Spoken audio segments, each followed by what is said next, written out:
জাতীয় থেকে আন্তর্জাতিক, প্রান্তিক, জনপদ থেকে নগর, চারপাশে কি ঘটছে এই মুহূর্তে তা নিয়ে আমাদের আয়োজন এখন চারদিক। আপনাদের সঙ্গে আছি আমি শামীমা রহমান শাম্মী।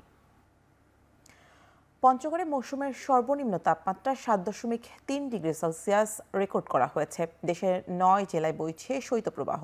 কনকনে হাওয়ায় কাঁপছে মানুষ, স্থবির হয়ে পড়েছে জনজীবন। চুয়াডাঙ্গায় শীতের তীব্রতার সবচেয়ে বেশি ভোগান্তিতে পড়েছেন নিম্ন আয়ের মানুষ। প্রচণ্ড ঠান্ডায় যাদের জীবিকার তাগিদে বের হতে হচ্ছে তারা পড়েছেন বিপাকে। একই অবস্থা যশোরে। এদিকে শীতের কারণে সারা দেশেই বাড়ছে ঠান্ডাজনিত রোগীর সংখ্যা। অনেক হাসপাতালে ভর্তি আছেন ধারণ ক্ষমতার চেয়ে অনেক বেশি রোগী। আবহাওয়া অফিস বলছে দেশের ৯টি জেলায় শৈত্যপ্রবাহ বইছে। ১৭ জানুয়ারির পর রাজশাহী, রংপুর, খুলনা সহ সারা দেশে বাতাস ও কুয়াশা বাড়বে। শীত অনুভূত হবে বেশি। আজকে গতকালকের তুলনায় ২-৩ ডিগ্রি সারা দেশে কিছু মানে বেশিরভাগ অংশে ২-৩ ডিগ্রি ২ থেকে ৩ ডিগ্রি তাপমাত্রা কমে আসছে। আগামীকালকে থেকে মোটামুটি তাপমাত্রা আমাদের রংপুর, রাজশাহী ওই ডিভিশনগুলোতে সামান্য বাড়তে পারে এবং অন্যান্য যে ডিভিশনগুলো আছে সেটা মানে আমাদের মিনিমাম তাপমাত্রা বা সর্বনিম্ন তাপমাত্রা বলি সেটা কিছুটা বাড়তে পারে রংপুর এবং রাজশাহী ডিভিশন এবং খুলনা ডিভিশন। আর অন্যান্য জেলাতে প্রায় অপরিবর্তনীয় থাকতে পারে। তবে যেহেতু কুয়াশামুক্ত আকাশ, এখন সকাল দিকে কুয়াশা কেটে যাচ্ছে, তো দিনের তাপমাত্রাটা এখন বাড়তির দিকে থাকতে পারে। তা আগামী ২ থেকে ৩ দিন আমাদের দিন এবং রাতের তাপমাত্রা ক্রমান্বয়ে সামান্য পরিমাণ বৃদ্ধি পেতে পারে। মাজার ভাঙা বা এই জাতীয় ঘটনার ক্ষেত্রে সরকার জিরো টলারেন্স নীতি অনুসরণ করবে বলে জানিয়েছেন সংস্কৃতি বিষয়ক উপদেষ্টা মোস্তফা সরওয়ার ফারুকী। সকালে চীনা দূতাবাসের আয়োজনে গুলশান সোসাইটি লেক পার্কে বাংলাদেশ চীন কূটনৈতিক সম্পর্কের ৫০ বছর পূর্তি উদযাপনে অংশ নিয়ে কথা বলেন তিনি। বাংলাদেশের অগ্রযাত্রায় চীনকে পাশে পাওয়ার আশাবাদও জানান তিনি। বলেন, চীন বাংলাদেশের উন্নয়নে খুবই গুরুত্বপূর্ণ সহযোগী। নতুন বাংলাদেশেও তাদের পাশে চান উপদেষ্টা। এ সময় ঢাকায় নিযুক্ত চীনের রাষ্ট্রদূত ইয়াওয়েন বলেন, অর্থনৈতিক উন্নয়নে বাংলাদেশের পাশে থাকবে চীন। চীনা সংস্কৃতির নানা আয়োজন অনুষ্ঠানে প্রদর্শিত হয়।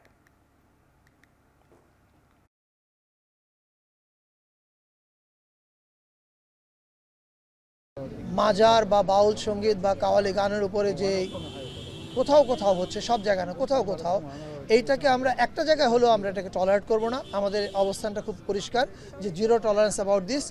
আর আমরা আমাদের শিল্পকলা একাডেমির পক্ষ থেকে আপনারা দেখতে পাচ্ছেন যে প্রতি মাসে অনেকগুলো ইভেন্ট হচ্ছে। কোনো মাসে ৫২, ৭০, ৭৫। বাউলদের প্রসঙ্গে স্পেসিফিক্যালি আমি বলতে পারি, এই মাসে ১২টা সাধুমেলা ছিল। আমরা আগামী মাসে এটা দ্বিগুণ করেছি, আগামী মাসে ২৪টা সাধুমেলা হবে।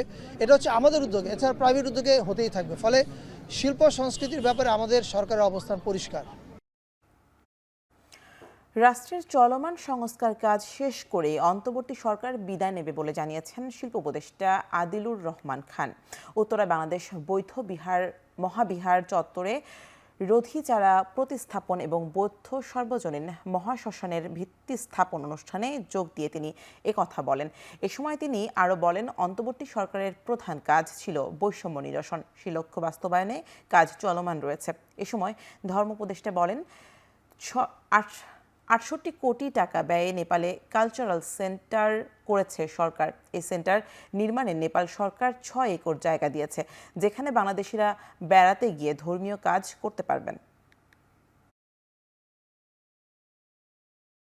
সাম্প্রদায়িক সম্প্রীতি, সৌহার্দ্য, রিলিজিয়াস হারমোনি এই দেশ বাংলাদেশ, এটাকে যেন আমরা আহ্বান করি। এদেশে আমরা প্রতিটি মানুষ দেশকে ভালোবাসি। এদেশ আমাদের সবার এবং একে অপরের হাত ধরে আমরা আমাদের এই মাতৃভূমিকে অগ্রগতি উন্নতির পথে নিয়ে যাব। দায়িত্ব যেহেতু আমরা পেয়েছি, আমরা তা পালনের চেষ্টা করছি। এই ক্ষেত্রে আপনারা আমাদের পাশে থাকবেন। আমরা যথাসাধ্য চেষ্টা করে যে সংস্কারের পরিকল্পনাগুলো আছে যেটুকু সম্ভব এগিয়ে নিয়ে আমরা আপনাদের থেকে বিদায় নেব।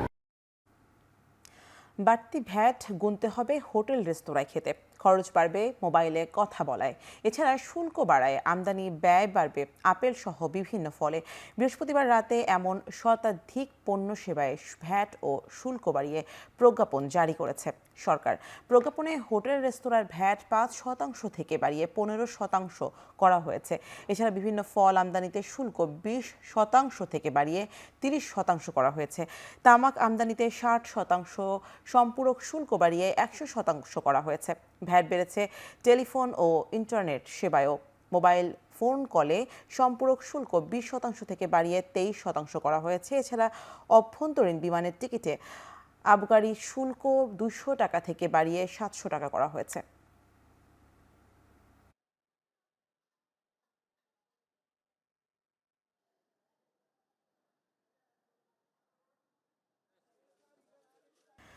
জামায়াতের সাথে বিএনপির দূরত্ব বাড়েনি, তবে বিএনপি সহ দেশপ্রেমিক নেতাদের আঘাত করে এমন মন্তব্য না দিতে দলটির নেতাদের প্রতি আহ্বান জানিয়েছেন বিএনপির স্থায়ী কমিটির সদস্য নজরুল ইসলাম খান।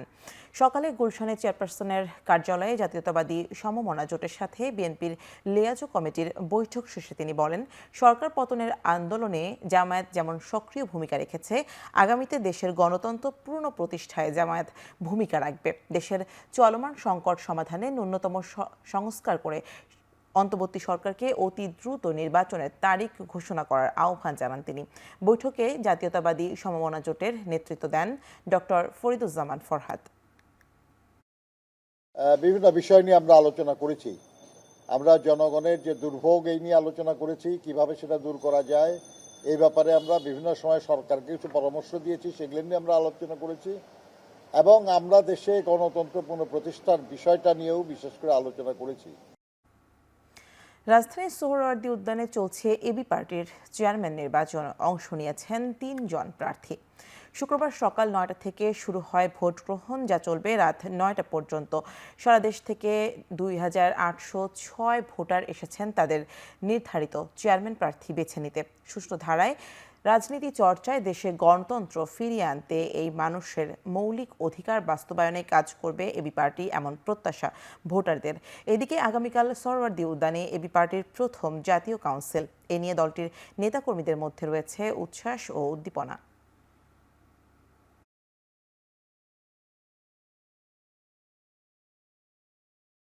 সুষ্ঠু ধারার গণতন্ত্রের চর্চা যে আমরা আজকে শুরু করলাম, এটা বাংলাদেশের ইতিহাসে শুধু নয়, পৃথিবীর বহু দেশের জন্য সেটা উদাহরণে দাঁড়াবে। তা আমি খুবই আশাবাদী, আমাদের নেতাকর্মীরা আমরা চাচ্ছি তারা এই গণতান্ত্রিক চর্চায় প্রশিক্ষিত হবেন এবং ইনশাল্লাহ দল শক্তিশালী হবে আমি মনে করি।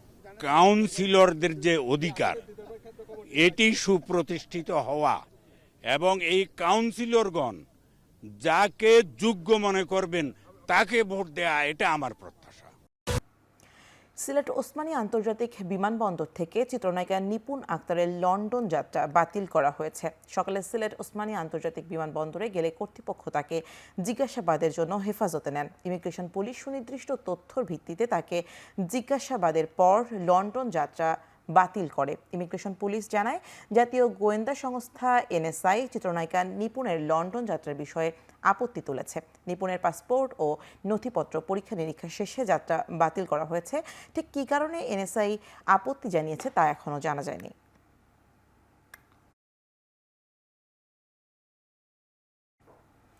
গ্রেপ্তার হওয়ার পর পালানো রাজধানীর উত্তরা পূর্ব থানার সাবেক অফিসার ইনচার্জ শাহ আলমকে খুঁজে বের করার দাবি জানিয়েছেন শিক্ষার্থীরা। বৈষম্য বিরোধী ছাত্র আন্দোলনের একটি হত্যা মামলার উত্তরা পূর্ব থানা পুলিশ তাকে গ্রেপ্তার করে। বৃহস্পতিবার দুপুরে তাকে আদালতে সোপর্দ করার প্রক্রিয়া চলছিল। এর মধ্যে কৌশলে পালিয়ে যান তিনি।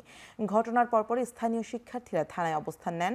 24 ঘন্টার মধ্যে পুনরায় তাকে গ্রেপ্তারের দাবি জানান তারা। শুক্রবার জুমার নামাজের পর উত্তরা পূর্ব থানার পাশে বিক্ষোভ করার কথা জানিয়েছেন ক্ষুব্ধ শিক্ষার্থীরা। এই ঘটনায় পুলিশের এক সহকারী উপপরিদর্শককে সাময়িক বরখাস্ত করা হয়েছে।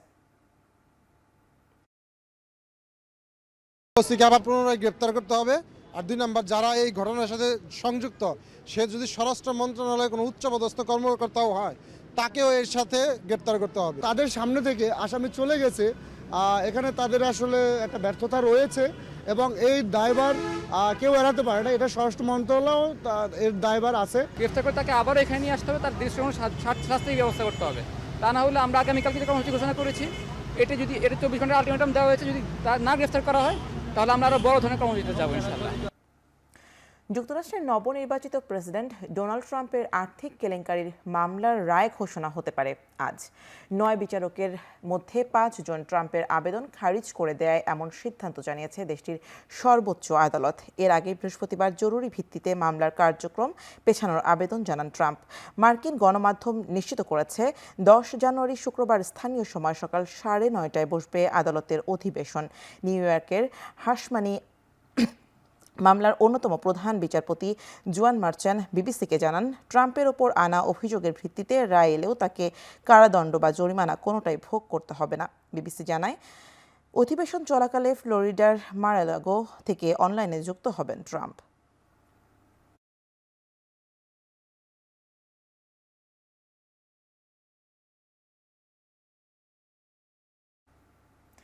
রাষ্ট্রীয় শেষকৃত্য অনুষ্ঠানে সাবেক মার্কিন প্রেসিডেন্ট জিমি কার্টারকে শ্রদ্ধা জানালেন বিশ্ব নেতারা। স্থানীয় সময় বৃহস্পতিবার রাজধানীর ন্যাশনাল ক্যাথেড্রাল রাষ্ট্রীয়ভাবে শেষ বিদায় জানানো হয় 39তম মার্কিন প্রেসিডেন্টকে। এ সময় কানাডার প্রধানমন্ত্রী জাস্টিন ট্রুডো ও জাতিসংঘের মহাসচিব অ্যান্তোনিও গুতেরেস সহ উপস্থিত ছিলেন। যুক্তরাষ্ট্রের জীবিত 5 প্রেসিডেন্ট অনুষ্ঠানে পূর্বসূরি বারাক ওবামার সঙ্গে ডোনাল্ড ট্রাম্পের আলাপচারিতা নজর কাড়ে। এছাড়া সাবেক ভাইস প্রেসিডেন্ট মাইক পেন্সের সাথে হাত মেলান নবনির্বাচিত মার্কিন প্রেসিডেন্ট।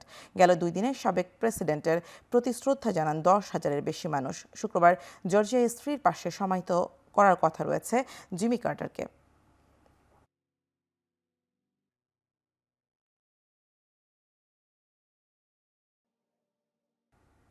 শেষ করছি এখন চারদিক। এখন টেলিভিশন ওয়েবসাইটে দেখতে ভিজিট করুন www.ekhon.tv, ফেসবুকে দেখতে ভিজিট করুন facebook.com/tv.ekhon এবং ইউটিউবে দেখতে ভিজিট করুন youtube.com/c/ekhon tv।